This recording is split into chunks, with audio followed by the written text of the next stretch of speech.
The phone rang just as I set down my third cup of coffee. Wednesday morning, silent house. Craig's bedroom door still closed, exactly as he'd left it. The kind of suffocating quiet I'd been drowning in for 2 weeks since we buried my son. I almost didn't answer the unknown number. "Ma!" Michael Jowett's voice cracked through the speaker. Not Mrs. Smith, like he'd called me for 20 years of family portraits. Just Ma, the way Craig used to say it. "I was retouching the graveside shots. I noticed something terrible. Come to the studio immediately. Please, don't tell Thomas." My hand went cold around the phone. "What's wrong?" "I can't explain over the phone, but I found something in the digital files. Something impossible." His breathing sounded ragged, like he'd been running. The background shots, when I zoomed in, "Ma, you need to see this yourself." The air in the kitchen changed, became heavier somehow. "What kind of something?" "Tomorrow morning, 8 o'clock, my studio on 5th. Please, Ma, come alone.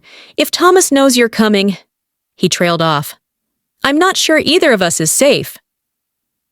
Before I could respond, Thomas's voice drifted in from the living room. "Charlene, did you call the insurance company yet? They need the death certificate by Friday, or they'll delay the payout. We talked about this." His tone. So calm. So practical. Like he was discussing a home repair. "I'll be there," I whispered into the phone, barely hearing my own voice. Michael exhaled shakily. "I'm so sorry, Mrs. Smith. I'm so sorry." He hung up. I sat motionless at the kitchen table, the phone still pressed to my ear, staring at the framed photograph on the wall. Craig at his college graduation, cap tilted at that ridiculous angle. Thomas beside him, hand on his shoulder, 5 years ago. My son had been alive then, whole, laughing at something I'd said right before the shutter clicked. Something impossible in the photographs. "Charlene!" Thomas appeared in the doorway, reading glasses perched on his nose, manila folder in his hand. "Did you hear me? The insurance company needs that paperwork." I looked at my husband. 32 years of marriage. The man who'd held me while I sobbed at the funeral. Who'd made all the arrangements because I couldn't function. Who'd identified the body at the morgue because he said I shouldn't have to see Craig that way. His face showed nothing but mild concern now. "I'll handle it," I said. My voice sounded strange, distant. "Are you okay? You look pale." "I'm fine." He studied me for a moment longer, then nodded. "I'm heading to the hardware store. We're out of those light bulbs you like." He grabbed his keys from the counter. "Need anything?" "Come alone. Don't tell Thomas." "No, nothing." After he left, I poured the coffee down the sink. My hands were shaking too badly to hold the cup. The day crawled forward with agonizing slowness. I tried sorting through Craig's room, something I'd been putting off, but couldn't bring myself to open the door. I attempted folding laundry, answering sympathy emails, returning casserole dishes to neighbors. My mind kept circling back to Michael's trembling voice. The funeral had been perfect, hadn't it? The pastor's eulogy had been moving. The flowers were beautiful. Craig had looked peaceful in the casket, or so Thomas had told me. I hadn't been able to look. My sister had stood beside me the entire time, holding me upright while I sobbed into her shoulder. What could possibly be wrong with the photographs? Around 3 o'clock, Thomas returned and busied himself in his office. I could hear him on the phone, voice low and steady, discussing something about accounts and transfers. Normal husband things. Bill payments, probably. Financial planning. But Michael's words kept playing on a loop. "If Thomas knows you're coming, I'm not sure either of us is safe." I stood in the hallway outside Thomas's closed office door, my hand raised to knock, to ask him directly what was happening, to demand the truth. Instead, I lowered my hand and walked away. That night, Thomas fell asleep in his recliner, watching the news like he'd done every night since the funeral. I sat across from him in the semi-darkness, studying his face, the salt and pepper beard I used to find distinguished, the reading glasses slipping down his nose, the steady rise and fall of his chest. When had I stopped really looking at him? When had the man I married become a stranger sleeping in my living room? I didn't sleep that night. Just lay in Craig's bed, surrounded by his things, watching the digital clock count down the hours until 8 a.m., until I would drive to Michael's studio and learn what impossible thing he'd found in the photos from my son's funeral. The photos from the day we put Craig in the ground. The day my husband had been so composed, so organized, so unnaturally calm. The clock read 3:47 a.m. When I finally admitted the truth to myself, somewhere deep down, beneath the grief and the shock and the numbness, I already knew. I already knew Thomas was lying. I started going into Craig's room on the third day after the funeral. Just standing in the doorway at first, unable to cross the threshold. His laptop sat closed on the desk, power cord snaking across papers he'd never finish reading. His bed unmade the way he always left it, fitted sheet pulling away at the corner. The air still smelled like him, that combination of drugstore cologne and the coffee he'd drink cold at 2 in the afternoon. Thomas found me there on day 5, frozen in the doorframe like I'd been turned to stone. "You should close this door," he said gently, his hand on my shoulder. "It's not healthy, Charlene. You need to start moving forward." Moving forward. As if grief operated on a schedule, as if I could simply file our son away like one of Thomas's perfectly organized tax returns. But Thomas had already moved forward, hadn't he? The morning after we buried Craig, I'd found him in his office at 6 a.m., showered and dressed, reviewing insurance documents with reading glasses perched on his nose. When I asked how he could possibly work, he'd looked at me with something like confusion. "Life continues," he'd said simply. "Bills don't stop coming because we're grieving." He'd used the word "we're," but his eyes were dry, focused, clear. I started noticing other things.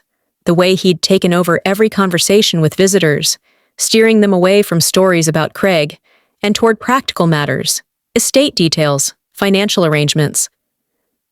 How he'd disposed of the funeral flowers after exactly 3 days, saying they were wilting and depressing. The speed with which he'd contacted the life insurance company, the bank, the lawyer. "We need to be smart about this," he'd told me when I'd questioned the rush. "There are time-sensitive matters, Charlene. I'm just trying to protect us."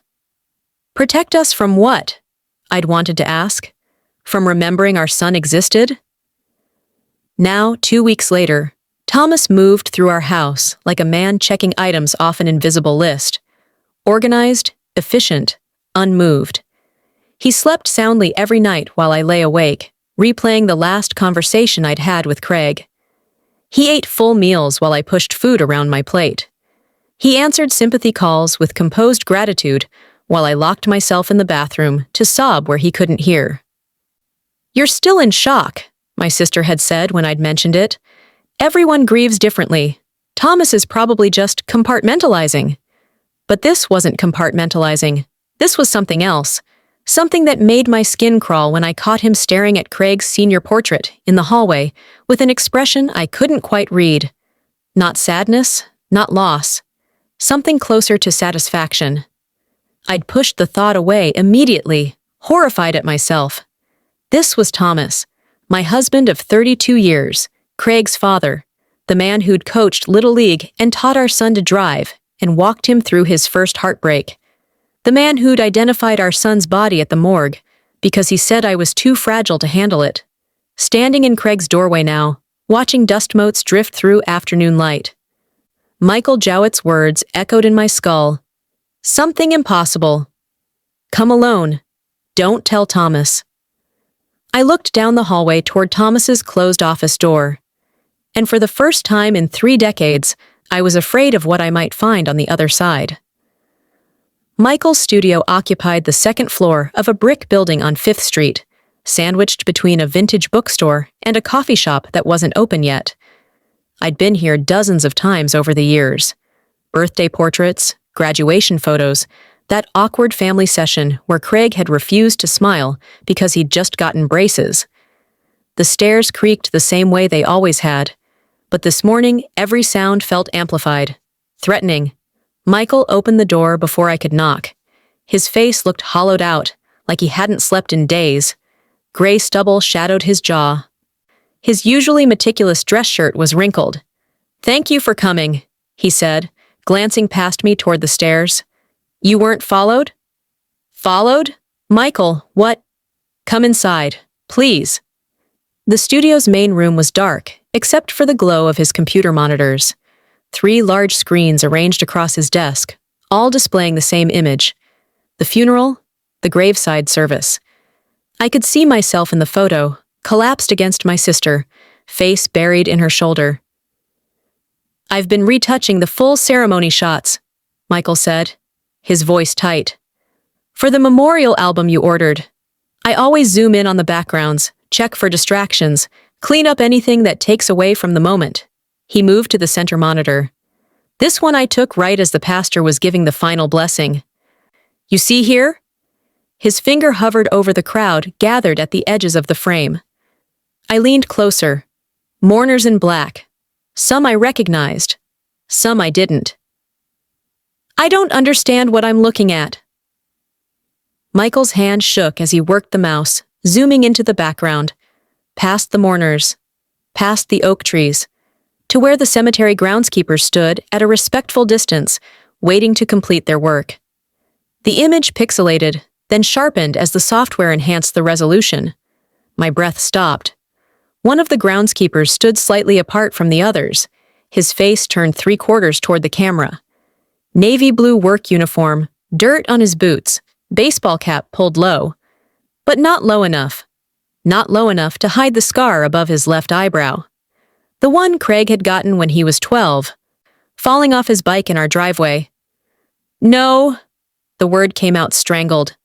"I thought it was a trick of the light at first," Michael whispered. "Some kind of digital artifact. But look at this one." He pulled up another image. Different angle, moments later. The same groundskeeper turning away, walking toward the maintenance shed. The same build. The same slight hitch in his left leg from the knee surgery Craig had 3 years ago. "And this one." Michael's voice cracked. Another photo. The groundskeeper standing behind a maintenance truck, talking on a cell phone. His face clearly visible now, no doubt possible. Craig, my son, alive. At his own funeral. The room tilted. I grabbed the desk's edge, my knees buckling. "There's more," Michael said.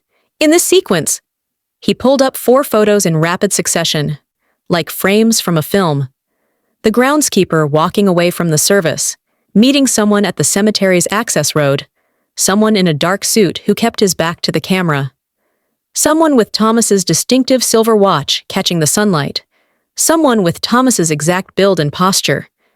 My husband, handing something to our supposedly dead son. "I don't..." Words failed. The studio spun. "Mrs. Smith, I think." Michael swallowed hard. "I think Craig's death was staged." I don't remember driving home. One moment, I was stumbling down Michael's stairs, his warnings echoing behind me. "Be careful, don't let on that you know." And the next, I was pulling into our driveway, my hands white-knuckled on the steering wheel. Thomas's car sat in its usual spot. He was home.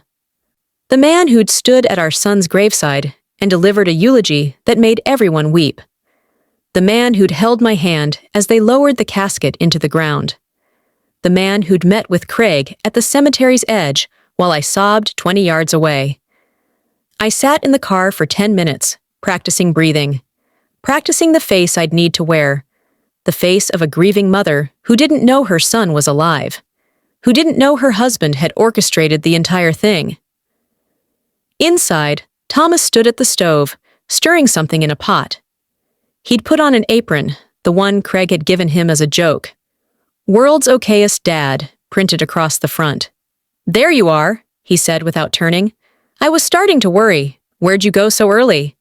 My voice came out steadier than I expected. "Couldn't sleep, went for a drive." "You should have woken me. I don't like you driving around when you're this upset." He finally glanced over his shoulder, and I saw it immediately.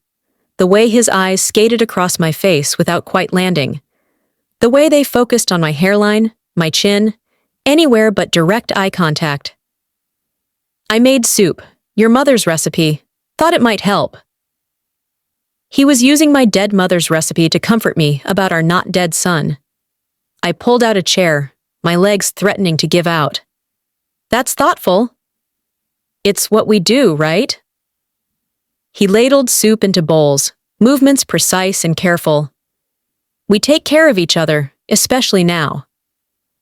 He set a bowl in front of me, and I watched his hands. The same hands that had gripped mine at the funeral.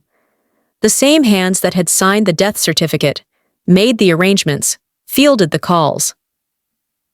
The same hands that had apparently handed something to Craig in those photographs. Did the insurance company call back? I asked, testing. His shoulders tensed just slightly. Not yet.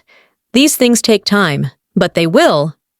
He sat across from me, spooning soup into his mouth, his eyes fixed on the wall behind my head. The payout will help, make things easier for a while. $2 million. The policy we'd taken out when Craig turned 18. Thomas had insisted on it. Just in case, he'd said. You never know what might happen. What will we do with it? I stirred my soup, watching him through my eyelashes. Haven't thought that far ahead. Another lie, delivered smoothly. Right now, I'm just focused on getting through each day, on making sure you're okay. His gaze slid to the window, the refrigerator, the clock on the wall. Anywhere but my face. I'd been married to this man for 32 years, shared a bed, raised a child, built a life, and I'd never noticed how carefully he avoided looking at me when he lied. How many times had he done this before? How many conversations had we had where his eyes had drifted away from mine, where I'd mistaken his evasion for distraction or fatigue? The soup's good, I said quietly. I'm glad. He smiled, and for just a moment, his eyes met mine. They were flat, empty, like looking into a stranger's face. Eat up, Thomas said. You need your strength. And finally, horribly, I understood. He wasn't worried about my grief. He was worried about my compliance, about keeping me weak and distracted and devastated enough that I wouldn't ask questions, wouldn't notice that our son was still alive. I lifted the spoon to my lips and swallowed my mother's soup while my husband's stranger eyes watched the space above my head, and I realized I'd been living with a mask for 32 years. I just never thought to look beneath it. Thomas left for the hardware store at 9:30 the next morning, the same time he always did on Thursdays. Store inventory, he'd said. Quarterly review with the manager. He'd be gone for at least 3 hours. I watched from the bedroom window as his sedan pulled out of the driveway, waiting until it disappeared around the corner before I moved. My heart hammered against my ribs so hard I thought I might be sick. His office door was never locked, never needed to be, because I'd never had reason to go through his things. 32 years of implicit trust, of believing that marriage meant respecting boundaries, meant not snooping through drawers and files like some paranoid detective. But trust was a luxury I could no longer afford. The office was meticulously organized, like everything else Thomas touched. Files labeled and color-coded, desk surface clear except for his computer monitor and a brass lamp. Even his pens stood at attention in their holder, arranged by height. I started with the desk drawers. Bank statements, tax documents, business receipts. Everything filed chronologically, nothing out of place. The man who'd faked our son's death was apparently still committed to organizational excellence. The filing cabinet yielded more of the same. Insurance policies, including Craig's $2 million life insurance. The claim form already filled out, dated 3 days after the funeral. Thomas's signature sharp and confident at the bottom. I was about to give up when I noticed the bottom drawer stuck slightly. Not broken, just resistant. Like something was wedged behind the hanging files. I pulled the drawer out completely, setting it on the floor, reached into the empty cavity. My fingers found a small box taped to the back panel, the kind that might hold cufflinks or a watch. I ripped it free, hands shaking. Inside was a phone, a cheap flip phone, the kind you could buy at any gas station with cash. A burner. The battery was full. Thomas had been charging it recently. I opened the message folder with trembling fingers. Only one contact saved. A single letter. C. The messages started 2 weeks before the funeral. Everything ready for Tuesday. Dad. I'm scared. What if someone recognizes me? You'll be fine. Stay in the background. Wear the cap like we practiced. What about Mom? She'll grieve, that's the point. She can't know C. Not until we're clear. I kept scrolling, my breath coming in short gasps. Did she buy it? Sent the day after the funeral. From C. Completely. She hasn't stopped crying. It's actually perfect. Thomas's response. I feel sick about this. $2 million, son. New life for both of us. She'll be fine. She has the house, the savings. This is about survival. More messages. Dated 3 days ago. Insurance company is dragging their feet. Might need another week. Can't stay in this motel much longer. It's a dump. Be patient. I'll bring more cash Friday. Tomorrow. Thomas was planning to see Craig tomorrow.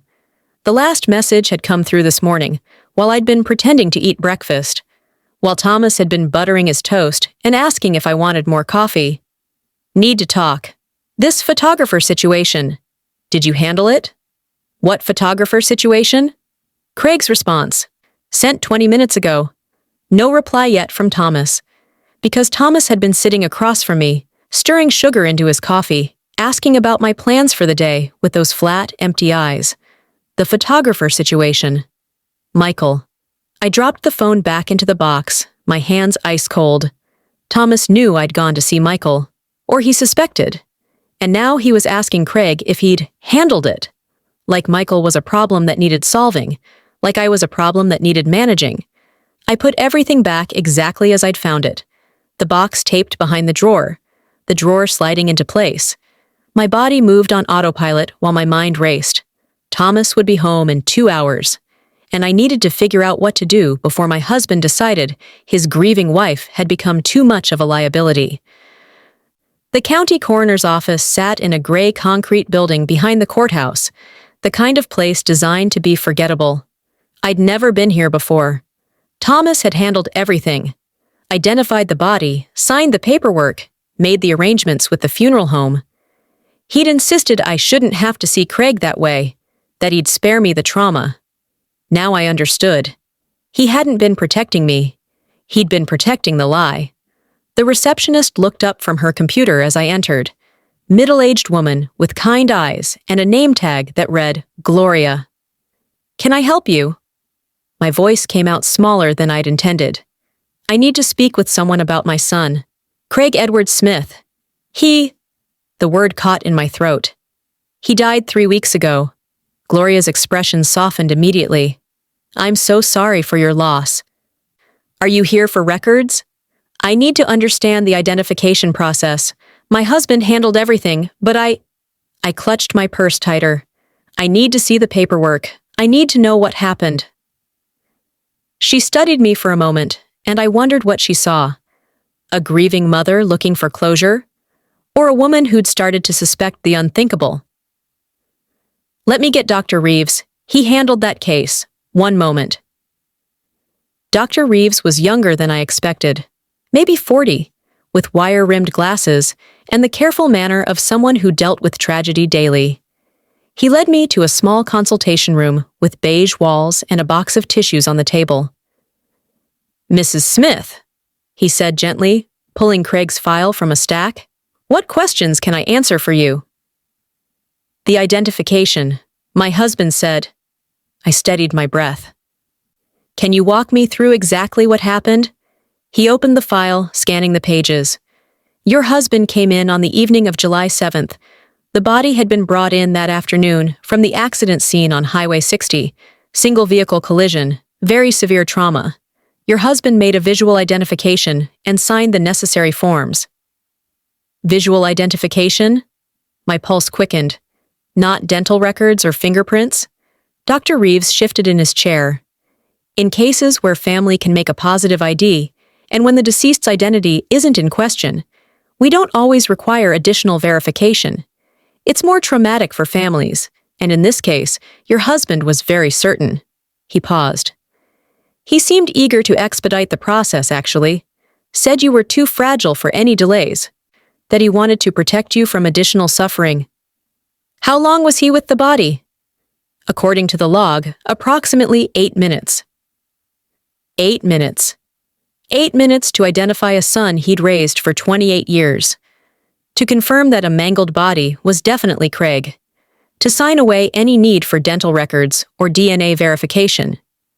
Was anyone else present during the identification? Just our attendant, Marcus. Standard protocol. Did my husband seem... I chose my words carefully. Did he seem appropriately distressed? Dr. Reeves frowned slightly. Mrs. Smith, everyone grieves differently. Some people become very clinical in crisis, very focused on tasks. It's a coping mechanism. But did he cry? Did he... My voice broke genuinely now. Did he look at the body for more than a few seconds? The silence stretched too long. Dr. Reeves, please. He removed his glasses, cleaning them slowly. Mrs. Smith, I'm not comfortable speculating about... Please, he sighed. Marcus mentioned that your husband seemed unusually composed, that he glanced at the body briefly, said, Yes, that's my son, and immediately started asking about paperwork and release timelines. He met my eyes. Marcus found it odd enough to note it in his report, but trauma affects people in unpredictable ways. I didn't think anything of it at the time. What was the condition of the body? Could you have made a definitive identification from the face? Dr. Reeves closed the file. Mrs. Smith, I don't think... Could you? Another long pause. Then, quietly, the facial trauma was extensive. If I'm being completely honest, a definitive visual identification would have been difficult, which is why I suggested dental records. He looked down. Your husband declined, said he was certain, and that he wanted to move forward quickly for your sake. The room felt airless. Is there any way the body wasn't my son? Dr. Reeves stared at me. Mrs. Smith, what are you asking? Is it possible my husband identified the wrong person? Or, I forced the words out, or lied about the identification entirely? His face paled. That would be fraud. That would be... Is it possible? He stood abruptly, crossing to the window. When he spoke again, his voice was tight. If someone were determined to deceive us, and if the body's condition was severe enough, and if they moved quickly before anyone could question them... He turned back to me. Yes, Mrs. Smith. It would be possible. I tried calling Michael from the coroner's parking lot. The phone rang 8 times before going to voicemail. His voice, professional and calm. You've reached Jowett Photography. Please leave a message and I'll return your call within 24 hours. I didn't leave a message. Something felt wrong. The drive to 5th Street took 12 minutes. 12 minutes of watching my rearview mirror, checking for cars that might be following. A silver Honda stayed 3 cars back for 5 blocks before turning off. A black truck appeared 2 lights later. Was it the same one from yesterday? I couldn't remember. Paranoia, I told myself. You're being paranoid. But the burner phone messages kept replaying in my mind. Did you handle it? The coffee shop on the ground floor was open now, mid-morning rush in full swing. I climbed the stairs to Michael's studio, my legs heavy. The door at the top stood slightly ajar. Michael? I pushed it open. The studio had been destroyed. Equipment lay scattered across the floor. Cameras with smashed lenses, tripods bent and twisted. His computer monitors were dark, screens shattered into spiderweb patterns. The desk drawers had been pulled out and dumped, their contents strewn across the hardwood. Photos, invoices, memory cards, all of it churned into chaos. Michael? My voice came out as a whisper now.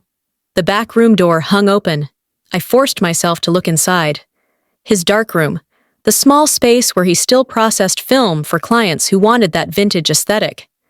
Chemical bottles overturned, their contents pooling on the floor. The acrid smell burned my nostrils. Red safe light bulbs smashed. Negatives torn from their sleeves and scattered like confetti. No Michael. No blood, I realized with a surge of relief. No signs of violence against a person. just systematic destruction of everything he'd used to capture the truth. I pulled out my phone to call the police, but my hand froze over the screen. This photographer situation, did you handle it? If I called the police, they'd ask questions. They'd want to know why I was here, what Michael had shown me. And those questions would eventually reach Thomas. Thomas, who might be having me followed right now. Thomas, who'd asked his son if he'd handled the photographer who'd discovered their secret. My phone buzzed. A text from Thomas. Where are you? You've been gone a while, getting worried. I hadn't told him I was leaving the house. My hands went cold. I backed toward the studio door, scanning the street below through the window. The silver Honda from earlier sat parked across the street now. A man in the driver's seat, looking at his phone. Just a coincidence, or... Another text. Charlene, please respond, making me nervous. He'd never tracked my location before, never checked in like this.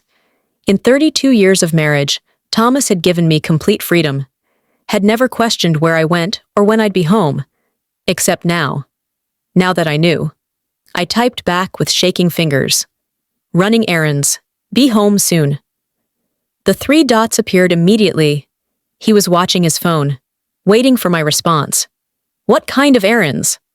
My heart hammered. I'd never had to account for my movements before. Just things. Grocery store. Library. Which library? I stared at the message. He'd never asked follow-up questions before, never pressed for details. This was a test. He was checking if I'd lie. The main branch. Why? No reason. Just want to make sure you're okay. Love you. The casual sign-off felt like a threat. I left the studio and walked quickly to my car, forcing myself not to run. The Honda's driver didn't look up as I passed, but I felt his awareness like heat on my skin. I drove to the library like I'd said, spent 20 minutes browsing shelves I didn't see, checking out books I'd never read, building an alibi, playing the role of the grieving widow, running innocent errands. When I got home, Thomas met me at the door. There you are. He took the library books from my hands, glancing at the titles. Poetry? That's not usually your thing. Thought I'd try something different. His eyes finally met mine, and in them, I saw the question he wasn't asking, the suspicion he couldn't voice without revealing that he'd been watching. Your photographer friend called, Thomas said casually, setting the books on the hall table. Michael Jowett. Said he needed to reschedule your portrait appointment. I hadn't scheduled any appointment. When did he call? About an hour ago. Said something came up. Family emergency. Thomas smiled. Funny though. He sounded strange. Stressed. Did he say where he was going? No. But I told him you'd understand. That family comes first. Thomas's hand rested on my shoulder. Don't you agree, Charlene? Family comes first. Always. His grip tightened just slightly. And I understood. Michael hadn't called. Thomas was telling me he knew. Telling me that Michael had been dealt with. Telling me that if I kept digging, I'd be next. Thomas fell asleep in his recliner at 10:30, the evening news droning on about traffic accidents and weather patterns. I watched him from the kitchen doorway, counting his breaths, waiting for the deep rhythm that meant he'd gone under completely. At 11:15, I made my move. His keyring sat on the hall table where he always left it. I'd watched him punch his phone's passcode 1,000 times over the years, his birthday backwards. I'd never thought to question why I knew it, why some part of me had been cataloging these details, even when I'd had no reason to use them. His phone unlocked on the first try. I opened his Maps application, hands trembling in the darkness. Recent destinations loaded slowly. Home, the hardware store, the bank. And then, 3 entries down. A location in the woods, 40 minutes north of the city. No address, just GPS coordinates dropped in the middle of nowhere. He'd been there twice in the past week, both times in the early morning hours, when he'd told me he was going to open the store. I memorized the coordinates and slipped the phone back onto the table. The drive north took me through sleeping suburbs and then into darkness, civilization falling away into dense woods, and unmarked roads. My headlights carved tunnels through the trees. No other cars. No witnesses. Just me and the mounting dread that I was driving towards something I couldn't come back from. The GPS led me off the main highway onto a dirt access road that hadn't seen maintenance in years. Branches scraped my windows. The car bounced over ruts and exposed roots. I killed my headlights a quarter mile from the coordinates, letting my eyes adjust to the moonlight filtering through the canopy. A structure emerged from the trees ahead. Not a house. A hunting cabin, maybe, or an old ranger station. Dark wood, small windows, a single pickup truck parked in front. Light glowed from behind closed curtains. I pulled off the road and parked behind a stand of pines, my heart hammering so hard I could feel it in my throat. Walked the remaining distance on foot, keeping to the shadows, every snapped twig beneath my shoes sounding like a gunshot in the silence. Voices drifted from inside the cabin, low and male. I crept closer, pressing myself against the rough exterior wall, inching toward the lit window. Through a gap in the curtains, I saw him. Craig. My son. Alive and whole and very much not dead. He sat at a small table, cards spread in front of him, playing solitaire. He'd grown a beard. His hair was longer, shaggier. But the scar above his eyebrow caught the lamplight, the way he bit his lower lip when he concentrated, the way he'd done since childhood. My son. My baby. Breathing and moving and existing while I'd sobbed over his grave. The door opened and Thomas stepped inside, carrying grocery bags. Craig looked up, said something I couldn't hear. They both laughed. Laughed. While I'd been destroying myself with grief, they'd been playing cards and sharing jokes in a cabin in the woods. Thomas pulled items from the bags. Beer, chips, sandwich materials, provisions for someone planning to stay hidden a while longer. He said something that made Craig shake his head, standing to help unpack. They moved around each other with easy familiarity. This wasn't their first meeting since the funeral. This was routine, practiced. Thomas had been coming here regularly, bringing supplies, checking on his alive son while I'd been drowning in manufactured grief at home. Craig pulled out his phone, and I saw Thomas tense. Saw him say something sharp. Craig held up his hands defensively, putting the phone away. Thomas grabbed his shoulder, not gently, spoke directly into his face. Craig nodded, looking down. A disagreement. About what? About me? About how long Craig needed to stay hidden? About the insurance money that hadn't come through yet? I needed to get closer, needed to hear what they were saying. I crept around the side of the cabin, looking for another window, another angle. A twig snapped behind me. I spun around, but there was nothing, just darkness and trees, and the sound of my own ragged breathing. When I turned back, Thomas stood in the cabin doorway, silhouetted against the light. He was looking directly at where I crouched in the shadows. "Charlene!" he called out, his voice carrying across the clearing. Not surprised, not shocked, almost resigned. "I know you're out there. You might as well come inside. We need to talk." Craig appeared behind him, face pale in the doorway light. My dead son, staring at his very much alive mother. And I realized Thomas had known I'd follow him, had maybe even wanted me to, had led me here deliberately. The question was why. I stepped into the light because hiding seemed pointless now. My legs moved mechanically across the clearing, carrying me toward the cabin where my husband and my supposedly dead son waited. Every step felt like walking underwater, reality bending and distorting around me. Craig moved back as I climbed the wooden steps. Not toward me. Away, like I was the threat. Inside, the cabin smelled of pine and stale beer and the particular musk of men living without women to notice. A card table, 2 folding chairs, a cot in the corner, with rumpled blankets. Craig's college sweatshirt draped over the back of a chair. His sneakers by the door, the ones I'd helped him pick out last Christmas. "Mom." His voice cracked on the word. "I'm so sorry. Don't." The word came out sharp as broken glass. I looked at Thomas instead. You knew I'd follow you tonight. Thomas closed the door behind me, his face unreadable. I suspected you might. You've been acting strangely for the past few days. Asking questions, going places you don't usually go. He leaned against the door. The photographer showed you something, didn't he? Where is Michael? Safe, for now. Thomas crossed his arms. As long as he keeps his mouth shut, he'll stay that way. The casual threat hung in the air between us. I looked at Craig, this stranger wearing my son's face. Tell me why. Tell me why I spent 3 weeks wanting to die while you were up here playing cards. Mom, it's not like that. Then what is it like? My voice rose, hysteria creeping in at the edges. I held your grandmother's handkerchief at your funeral because I couldn't stop crying. I couldn't eat, couldn't sleep. I stood at your grave every single day and talked to the dirt because I thought you were under it. So tell me, Craig, what is it like? He looked at Thomas helplessly, looking for permission to speak, looking for his father to fix this like Thomas fixed everything. He got in over his head, Thomas said calmly, like he was explaining a minor household repair. Gambling debts, bad people, very bad people who were going to kill him if we didn't come up with $300,000 in 2 weeks. So you faked his death.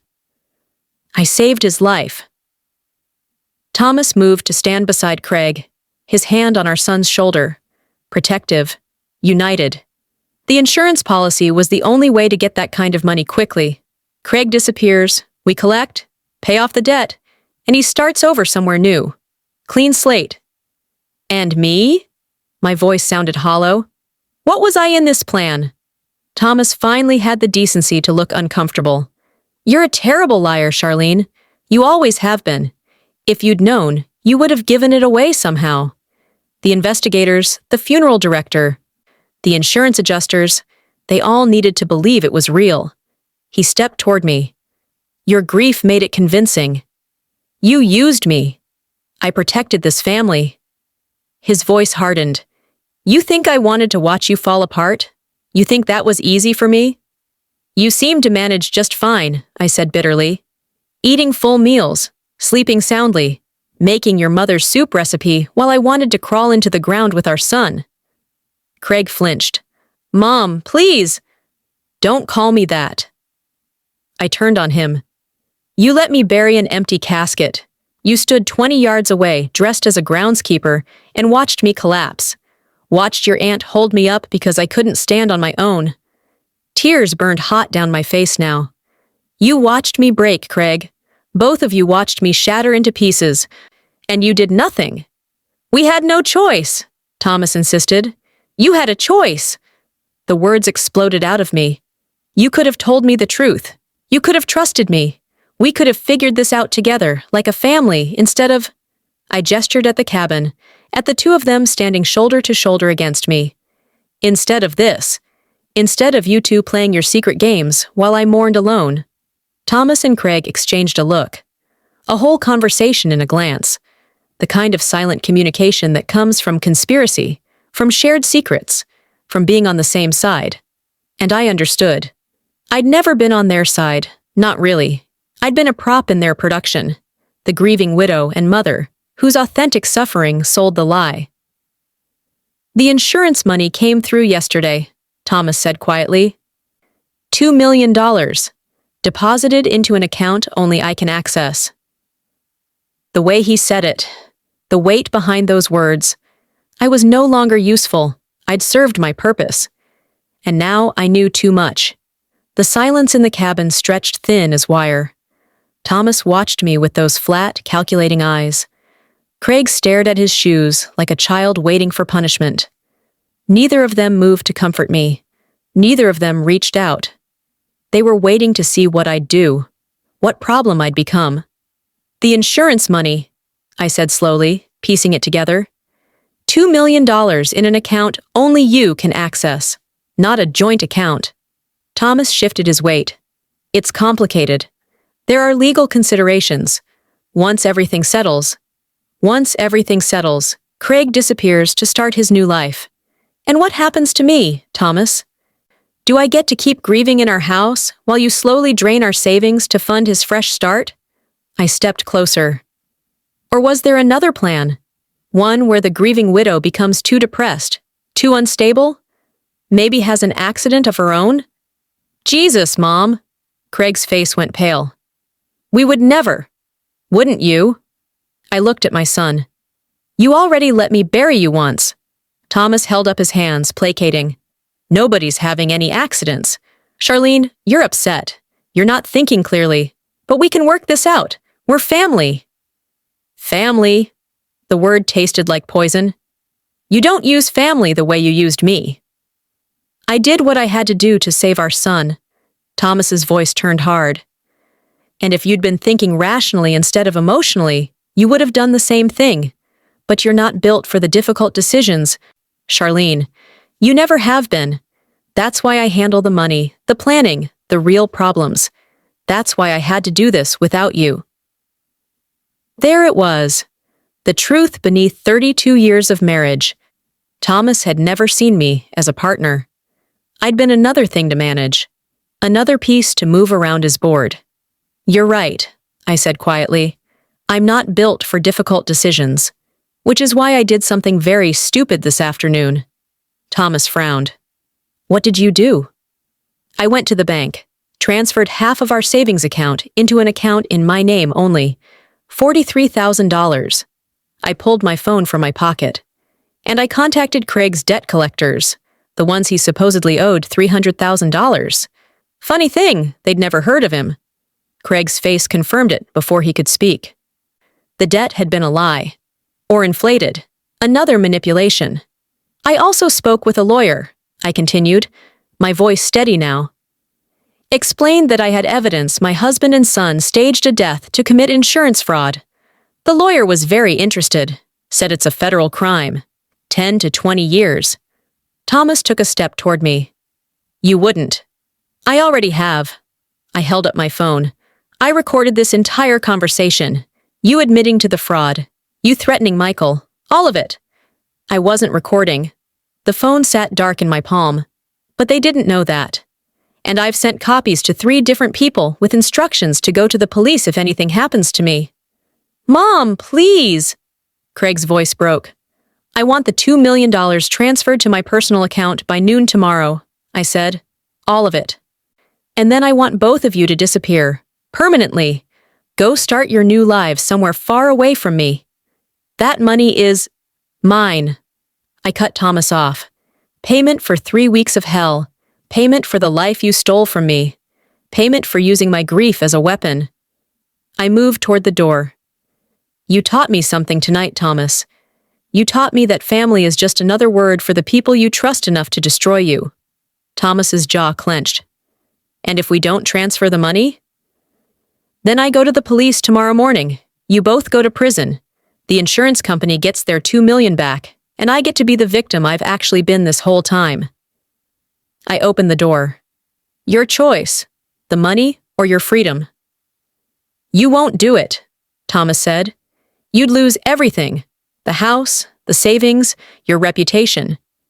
Everyone would know you were married to a criminal, raised a criminal. I smiled, and it felt like my face cracking. I've already lost everything, Thomas. You made sure of that. The only question is whether you lose everything too. I walked out into the darkness, half expecting Thomas to follow, to grab me, stop me, do something desperate. But he let me go. Let me climb into my car and drive away down that rutted dirt road. Because deep down, he knew I meant it. The woman he'd married, the woman he'd manipulated and controlled for 3 decades, was gone. Buried in that empty casket with the son who never died. The woman driving away from that cabin was someone new. Someone who'd learned that the only person you could really trust was yourself. Someone who'd finally learned to play the game. By noon the next day, $2 million sat in my account. By evening, Thomas and Craig were gone. No note, no goodbye, just empty closets and a house that felt bigger without their lies filling it. I sold the house 2 weeks later. Sold the hardware stores. Liquidated everything with Thomas's name on it and transferred it all into accounts he'd never find. I moved to a small coastal town where nobody knew the story of Charlene Smith and her dead son, where I could walk on the beach and drink coffee and exist without performing grief.